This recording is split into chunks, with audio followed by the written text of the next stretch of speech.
France did not just welcome Eala. France surrendered to her.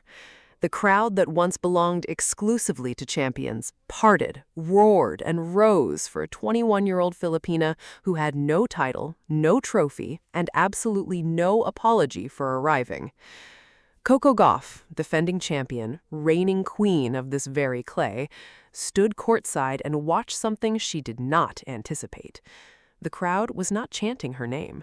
Something electric, something ancient, something almost mythological shifted on the red earth of Roland Garros, and the tennis world has not recovered since. Stay with this story until the final word, because what unfolded inside those Parisian gates in 2026 rewrote every assumption about power, popularity, and who this sport truly belongs to. There is a particular cruelty embedded inside the architecture of Grand Slam tennis. Centuries of tradition, decades of champions, courts paved with the footprints of legends, and then every decade or so, someone arrives without permission and simply belongs. Eala arrived at Roland Garros 2026 ranked 44th in the world. Not the headline, not the favorite, not even the story anyone in the French media had pre-written ahead of time. The pre-tournament narrative was firmly locked around Coco Gauff, and rightfully so. Gauff had claimed the 2025 French Open title, defeating Ariana Sabalenka in the final and walking away with the Coupe Suzanne Lenglen. She returned to Paris in 2026 as the defending champion, carrying the weight of expectation like an invisible second racket strapped to her back.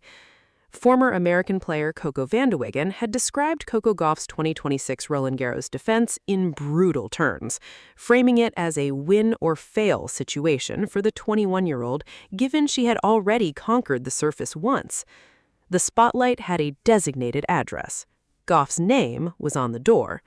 But Eala was already climbing through the window. Growing up in Manila, Eala had trained on cracked courts where nets sagged and fences sat incomplete, a world utterly removed from the polished symmetry of Roland Garros. Those broken courts forged something unbreakable, something the pristine academies of Europe could not manufacture. By April 2026, Eala had broken into the world's top 50 for the first time in her career, preparing meticulously through Madrid and Rome before targeting Roland Garros as her central ambition of the clay season. She was not arriving as a tourist, she was arriving as a statement. And Paris, stubborn, sophisticated, fiercely particular Paris, felt it the moment she walked through those gates. Here is where the story stops being predictable. Athletes earn respect through results. They earn adoration through consistency. But they earn something rarer, something closer to devotion, through a quality that cannot be coached, ranked, or quantified.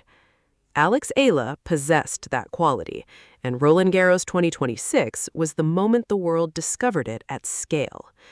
Her practice sessions drew unusual attention.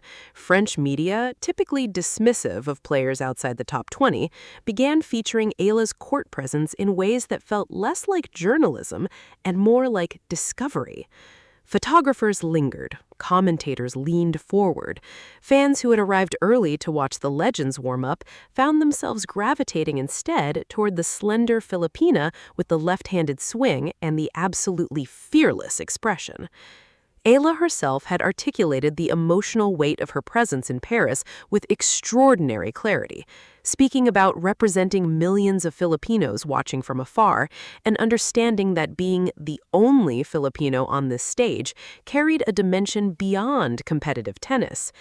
That dimension was visible, palpable. It radiated from her the way heat radiates from clay baked by a summer afternoon. After the breakthrough Miami Open run of 2025, where she defeated 3 former Grand Slam champions, including then world number 2 Iga Swiatek, Eala had shot up 71 ranking places. The trajectory was not a curve, it was a vertical climb. French fans understand vertical climbs.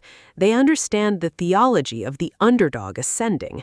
And so, when Eala stepped onto the side courts of Roland Garros 2026 and unleashed that devastating left-handed forehand, the one that bends like a question only she knows the answer to, the murmur that rose from the gathered spectators was not polite applause. It was recognition. It was France saying, "We see you. We choose you." Across the complex, Coco Gauff was preparing for her first press conference as defending champion. Her 2026 season entering Roland Garros carried an 18-7 record, with a runner-up finish in Miami representing her best result. Solid, respectable, but not dominant. While Eala's arrival generated crowd energy that Gauff's own practice draws had not matched that week. Something was shifting.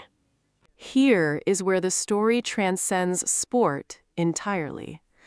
Eala's reception at Roland Garros 2026 was not merely a crowd preference, it was a referendum on what tennis aspires to become, and what it has historically failed to be.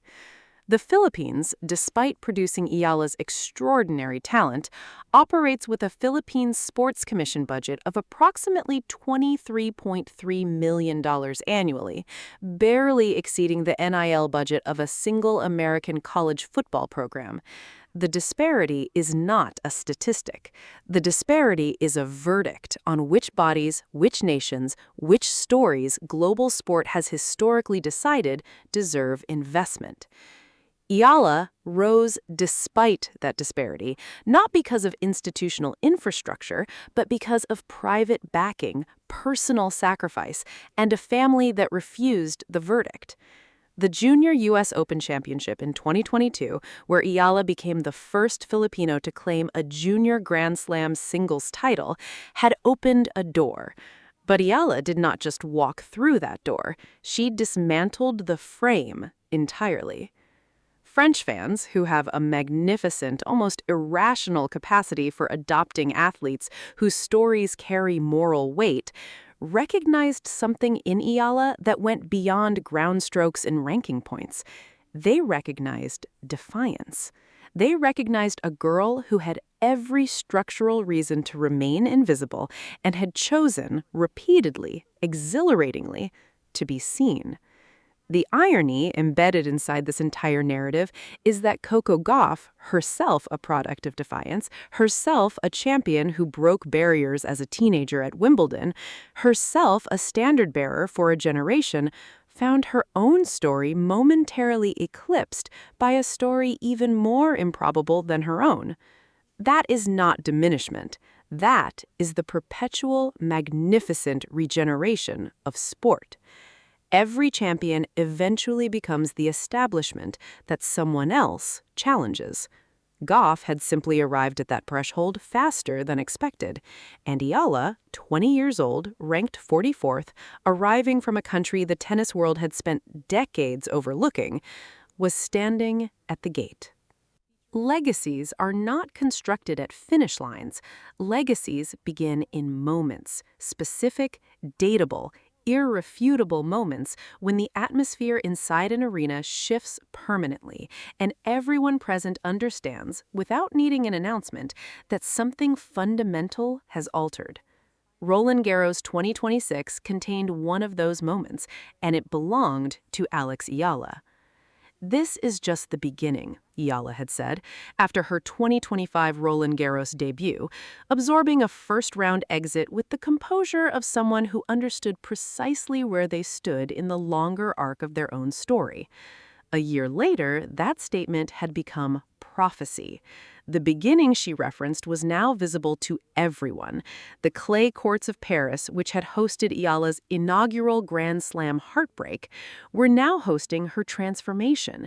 The crowd that had politely acknowledged her arrival in 2025 now demanded her attention in 2026.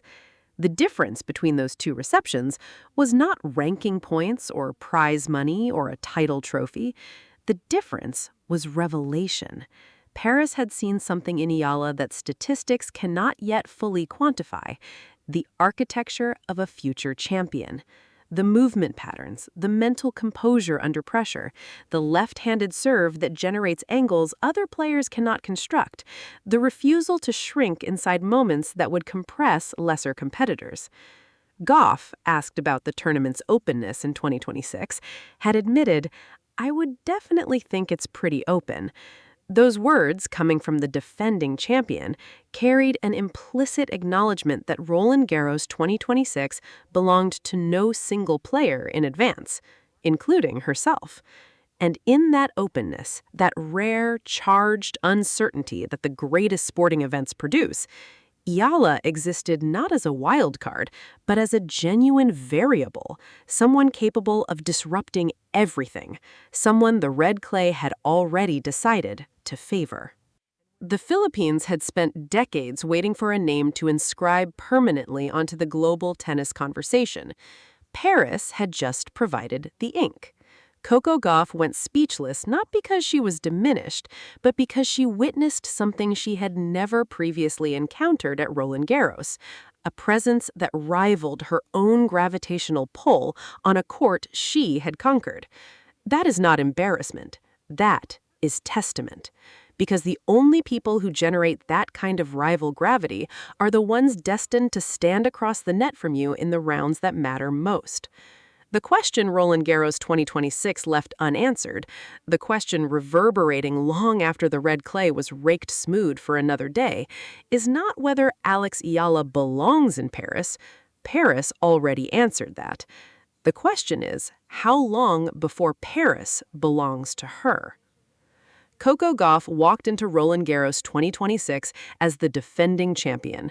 Alex Eala walked in as a 20-year-old with a broken court childhood and an undefeated spirit.